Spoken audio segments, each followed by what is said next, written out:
we had seen with the earlier presentation that the progression-free survival median observed for the combination was just a hair under 15 months, which was quite striking because it was a few months longer than had ever been achieved with either of the other BRAF/MEK combinations, or for that matter, any other melanoma therapy that's emerged recently, including the immune checkpoint antibodies.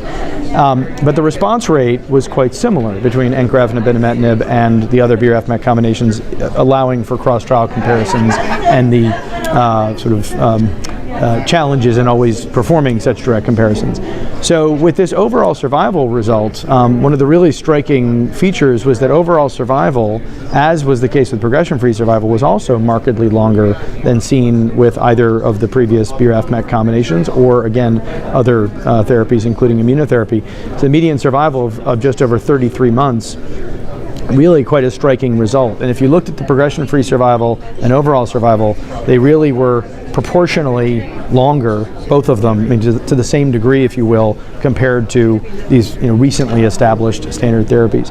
Now, a major point of caution is that we didn't directly compare the new BRAF/MEK combination to the old BRAF/MEK combinations. We have the internal control of encorafenib itself versus vencorafenib, showing that was superior. So it's, I think, credible that in fact this combination really does produce, ultimately, the best outcomes. But within this study, median progression-free survival of just under 15 months, median overall survival of just over 33 months, really quite a striking milestone in this disease.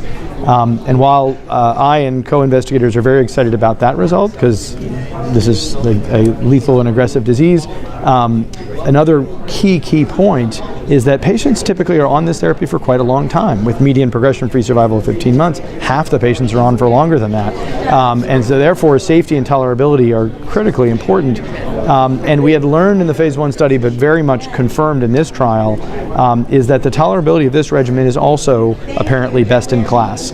It shares some of the same toxicity features as other BRAF/MEK combinations, but actually drops a couple of the major toxicity features associated with those other approved regimens, just about completely, in fact. And so that is, I think, more than a bonus for patients who are on this therapy. But when you consider the efficacy outcome data and this tolerability profile, it really feels like an advance in both sides.